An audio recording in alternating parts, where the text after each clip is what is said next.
छठवां प्रश्न है 1 × 2। देखो इसे दशमलव मत समझना ना, यहाँ पे जो डॉट डॉट लगा है इसको दशमलव मत समझना, ठीक है। ये क्या बता रहा है कि 1 × 2 है ना, प्लस 2 × 2 का घात 2 प्लस 3 × 3 का घात 3 × 2 का घात 3 प्लस डॉट डॉट डॉट फिर प्लस फिर n × 2 का घात n बराबर n-1 और ये गुणित 2 का घात n + 1 + 2 दिया हुआ है, ठीक है। चलो हल करते हैं। सबसे पहले हम क्या करेंगे, इसे मानेंगे है ना, Pn मान लेंगे, ठीक। इसके बाद अगला स्टेप हमारा क्या होता है, हम यहाँ पे n बराबर 1 लिखेंगे और n बराबर 1 के लिए हल करेंगे, ठीक है। n बराबर 1 का मतलब क्या है, पहला पद, ठीक है। पहला पद कौन है, देखो ये वाला जो है ये पहला पद है, ठीक। n बराबर 1 का मतलब पहला पद समझ में आ गया, तो पहला पद हमें इसी को लेना है, n के बराबर 1 का मतलब यही होता है, ठीक। तो लेफ्ट हैंड साइड में उपयोग करो 1 × 2 मतलब 1 × 2, तो ये हो जाएगा 2 हो जाएगा। अब राइट हैंड साइड को लिखो, राइट हैंड साइड में देखो क्या करना है, n के जगह मान रखना है इस बार, तो 1 हमने रख दिया, फिर 1 पहले से दिया हुआ है, 2 का घात यहाँ भी 1 रखेंगे, 1 + 1 फिर ये 2, ये मान क्या हो गया, दोनों घट के 0 हो गया, 0 × 2 का घात 2 + 2। देखो ये 0 के साथ गुणा होगा तो क्या होगा, 0 होगा ना, तो बचेगा क्या, सिर्फ 2।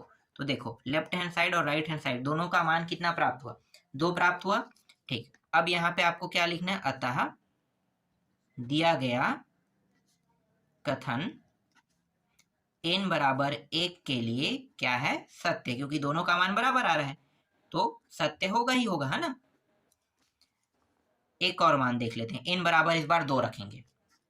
देखो n बराबर 2 के लिए जब हल करेंगे तो इसका मतलब क्या है, n बराबर 2 के लिए कह रहे हैं तो देखो ये पहला पद और दूसरा पद, इस बार दोनों पदों का उपयोग करना है, ठीक है। दो पद, n बराबर 1 का मतलब एक पद को दर्शा रहा था, n बराबर 2 के मतलब 2 पद को दर्शाएगा, तो इस बार क्या करेंगे, साथ में दोनों पद को लेंगे। अगर मैं n बराबर 3 रख लेता हूँ तो मैं इसको भी लूंगा, इसको भी लूंगा, इसको भी लूंगा, क्योंकि ये पहला पद हो गया, ये दूसरा पद हो गया, ये तीसरा पद हो गया। n बराबर 4 कहता है तो इसका अगला जो पद है उसको भी मैं लूंगा, है ना। इन तीनों को तो लूंगा, पहला दूसरा तीसरा, और 4 कहता है तो एक पद और होगा उसको भी लेंगे, ठीक है। 4 पद लेना है, समझ में आ गया। चलो लेफ्ट हैंड साइड के लिए हल करो, तो 1 × 2 प्लस 2 × 2 का घात 2, तो 1 × 2 2 × 2 का घात 2, तो ये हो जाएगा 2 हो जाएगा, और ये हो गया 2 दूनी 4, 4 दूनी 8, जोड़ेंगे कितना आएगा, 10 आएगा। देखते हैं राइट हैंड साइड में 10 आ रहा है कि नहीं आ रहा है। तो n के जगह हमें इस बार 2 रखना है, तो 2 - 1 गुणित 2 का घात 2 + 1 + 2, तो ये हो जाएगा 1 गुणित 2 का घात 2 और 1 3 + 2, तो ये हो जाएगा इसका गुणा होने पर तो यही मान आएगा ना, तो 2 का घात 3 का मतलब 8 और +2 बराबर ये हो गया 10। देखो लेफ्ट हैंड साइड में 10 और राइट हैंड साइड में भी क्या आ रहा है, 10 आ रहा है, ठीक है। इसका मतलब क्या है, इसका मतलब यह भी कथन n बराबर 2 के लिए क्या है, सत्य है, ठीक।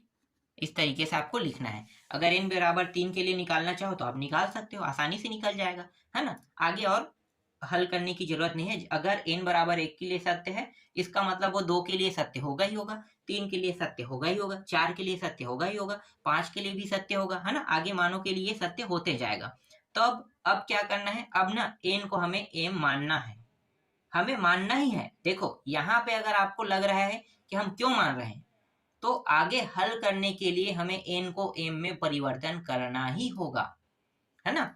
हमें m बस में परिवर्तन नहीं करना है, हम चाहे तो m की जगह में हम k रख सकते हैं, x रख सकते हैं, y रख सकते हैं, z रख सकते हैं, जो भी रखना चाहो आप रख सकते हो। लेकिन यहाँ पे मैं हर प्रश्न में m रख रहा हूं, तो यहाँ भी मैं क्या करूंगा, m ही रखूंगा, है ना। तो मान लेते हैं, माना दिया गया कथन n है और n के बराबर m के लिए भी क्या होगा, सत्य होगा, सत्य है। तब 1 × 2 2 × 2 का 2 घात 3 × 2 का 3 घात फिर n × 2 का n घात बराबर, नहीं यहाँ पे m रखना है ना, ठीक है, m, ये m हो गया, और बराबर m minus 1 into 2 m plus 1 और प्लस 2, जहां जहां पे n था ना प्रश्न में, वहां पे हमने क्या रख दिया, m रख दिया, ठीक है। ठीक, अब क्या करेंगे, अब दोनों पक्षों में क्या जोड़ेंगे। देखो जोड़ने वाला अगर आपको समझ में नहीं आया तो अभी मैं आपको बता देता हूँ। देखो यहाँ पे क्या है, m दिया है ना, m दिया है, तो मैं क्या करूंगा, ये पद जो है जहां पे m दिया है उसके जगह पे मैं सिर्फ m+1 रख रहा हूँ। क्या रख रहा हूँ, m+1, तो इसके जगह में क्या आ गया, m+1 आ गया। ठीक, ध्यान देना ना, ये m क्या बन गया, m+1 बन गया, फिर 2, और फिर उसके घात में कितना दिया, m, तो m को मैंने क्या रखा है, m+1 रखा है ना, तो m+1 मैंने रख दिया। ठीक है, यही मान क्या करेंगे, जोड़ेंगे, जोड़ने पर बस इतना ही करना है। हर में हमने m+1 लिया है m के जगह पे, हर प्रश्न में। इससे पीछे वाले वीडियो को भी आप अगर देखते हो ध्यान से तो देखना m+1 ही हमने रखा है, समझ में आ गया। और हमेशा इसी में ही रखना है, इसी में ही रखना है, तो इसका अगला पद क्या होगा, ये बन जाएगा। ठीक है, इसके पीछे वाला पद ये बन जाएगा, और इसको आपको इसके पीछे में जोड़ना है और इसके पीछे में जोड़ना है। तो चलो जोड़ते हैं, तो 1 इंटू 2, 2 इंटू 2 का 2, प्लस 3 इंटू 3 का नहीं 2 का 3, फिर m इंटू 2 का m घात, फिर प्लस ये मान जोड़ देते हैं, m+1, 2 का घात m+1, हमने ये जोड़ दिया। ठीक है, दूसरे साइड में भी जोड़ेंगे, तो m-1, 2 m+1 प्लस 2, और फिर प्लस m+1, 2 m+1। देखो ये मान और ये मान दोनों में है, उभयनिष्ठ निकल जाएगा, तो निकाल दो उभयनिष्ठ, 2 का घात m+1 उभयनिष्ठ निकला, और जो बचा है मान, देखो ये पूरा हम इस पद को उपयोग करें, इस पद को, ये 2 वाला हम उपयोग नहीं कर रहे हैं ना, इसको लास्ट में लिख देंगे। तो इन दोनों में से 2 का घात m+1 को हमने बाहर निकाल दिया, बचा क्या, यहाँ पे m-1 बचा, और प्लस m+1 बचा, और प्लस 2 जो बाकी है इसको हम लास्ट में लिख देंगे इस तरीके से। तो ये हो गया 2 m+1, ये और ये कट गया, m क्या हो जाएगा, जुड़ जाएगा, तो 2 m हो गया, फिर प्लस 2। ठीक है, इस तरीके से। तो ये m जो है इसको मैं आगे में लिख लेता हूं। ठीक है, फिर ये जो 2 है, देखो ये दोनों किस फॉर्म में, गुणा के फॉर्म में, दोनों गुणा के फॉर्म में, मतलब 2, ये 2 जो है इसका घात कितना है, 1 है, तो ये क्या हो जाएगा, m+1 पहले से दिया है और इसका घात 1 है, इसको भी जोड़ देंगे इस तरीके से, है ना, और ये 2 हो जाएगा, फिर m, और ये रहा 2 m प्लस, और ये एक एक कितना हो गया, 2 हो गया। ठीक, फिर प्लस 2, और यही क्या है, इस प्रश्न का अंतिम हल है ना, इससे आगे आप हल नहीं कर सकते। तब यहाँ पे मैं क्या लिखूंगा, तब मैं यहाँ पे लिखूंगा, अतः दिया गया कथन n बराबर m+1 के लिए क्या है, सत्य है, ये लिखूंगा, है ना। इसके बाद एक और चीज हमें लिखना होता है, हमें और क्या लिखना होता है, देखो ये मान अंतिम में आपको ये लिखना है, अतः गणितीय आगमन के सिद्धांत से दिया गया कथन n के सभी मानों के लिए क्या है, सत्य है, ये आपको लिखना है। इस तरीके से 11वां प्रश्न कंप्लीट हुआ। चलो 12वां प्रश्न देखते हैं। अब जो प्रश्न है ये अगर सेम टू सेम होगा तो आगे के प्रश्नों को मैं आपको नहीं बताऊंगा, ठीक है, जो अलग है उसी बस को मैं बताऊंगा। अगर आपको ये ज्यादा अच्छे से समझ में नहीं आया है तो इसके पीछे के सारे वीडियो को देखोगे तो आपको पूरा समझ में आ जाएगा डिटेल से, है ना। तो हम बार बार वही प्रश्न नहीं बताते रहेंगे, अगर हम वैसी प्रश्नों को बताते रहेंगे तो आप ज्यादा कुछ नहीं समझोगे, बार बार आप देखते बह जाओगे, और हाँ ये ऐसा बनेगा और ये ऐसा बनेगा, सिर्फ जज कर पाओगे, बाकी कुछ नहीं कर पाओगे, इसलिए रिलेटेड प्रश्नों को हम छोड़ देंगे। ठीक है, तो 3 इंटू 2 का घात 2 दिया हुआ है, फिर 3 का घात 2 इंटू 2 का घात 3, फिर प्लस 3 का घात 3 इंटू 2 का घात 4, फिर 3 का घात n इंटू 2 का घात n प्लस 1 बराबर 12/5 6 n माइनस 1। ठीक है, इसको सबसे पहले क्या मानना है आपको, Pn मान लेना है ना। Pn आप मानोगे, उसके बाद n1 के लिए हल करोगे, फिर n2 के लिए हल करोगे। दोनों के लिए हल हो जाने के बाद क्या करोगे, m के लिए मानोगे। अगला स्टेप यही होता है ना, मतलब n बराबर m रखोगे, उसके लिए भी सत्य है।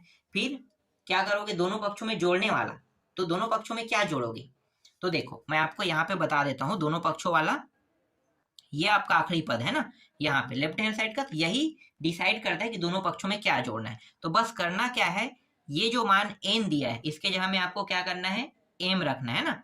ये उस समय तो m बन जा रहेगा, देखो कैसा होगा, ये m बन के रहेगा ना, और 2m प्लस 1 ऐसा कुछ रहेगा। तो बस आपको क्या करना है, इसके पीछे में जो जोड़ने वाला मान लाना है, और इसके पीछे में जोड़ने वाला जो मान लाना है वो आपको कहाँ से प्राप्त होगा, यहीं से। तो देखो 3m प्लस 1 हो जाएगा, m के जगह में हमने क्या कर दिया, m प्लस 1। और यहाँ भी क्या करेंगे, m प्लस 1 और प्लस 1, इसके यहाँ में हमने m प्लस 1 लगा दिया, ठीक इस तरीके से। और ये मान हमने यहाँ पे क्या करना है, मतलब ये मान को हमें क्या करना है, यहाँ पे जोड़ना है m प्लस, देखो इन दोनों को जोड़ेंगे तो 2 आ जाएगा ना, ये जोड़ दे, और यही मान यहाँ भी जोड़ेंगे। इसके बाद क्या करेंगे, इसके बाद ये वाले मान को लेकर हल करते हैं ना। देखो ये 12 और ये 5,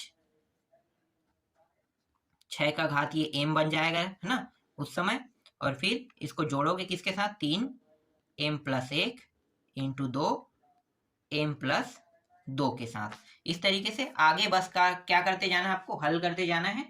हल करने के बाद जो उत्तर आएगा, उसके बाद बस m बराबर m प्लस 1 हमने रखा, और इसके लिए ये सत्य हो गया कह के आपको कंप्लीट कर देना है, बस और कुछ नहीं करना है। तो 12वां प्रश्न आप लोग बना लोगे, सरल है ना। जैसे मैंने बताया, अगर आप ऐसे ही बनाओगे तो गारंटी ये प्रश्न बन जाएगा। चलो 13वां देखते हैं। सरल तो मुझे कठिन तो मुझे लगा ही नहीं, ये बहुत सरल प्रश्न था। ठीक है, इसी तरीके से ये भी सरल दिखाई दे रहा है मुझे, 1 प्लस 4 प्लस 7। ठीक है, ये तो और ज्यादा सरल लग रहा है, 3n माइनस 2 बराबर 1/2 n 3n माइनस 1। ठीक है, देखते हैं। देखो इसमें भी करना क्या, सेम टू सेम करना है, तो मुझे ऐसा नहीं लग रहा है कि ये बताने लायक है। ठीक है, इसलिए इसको भी मैं छोड़ देता हूँ, आप लोग खुद बना लेना। चलो 14वां प्रश्न देखें।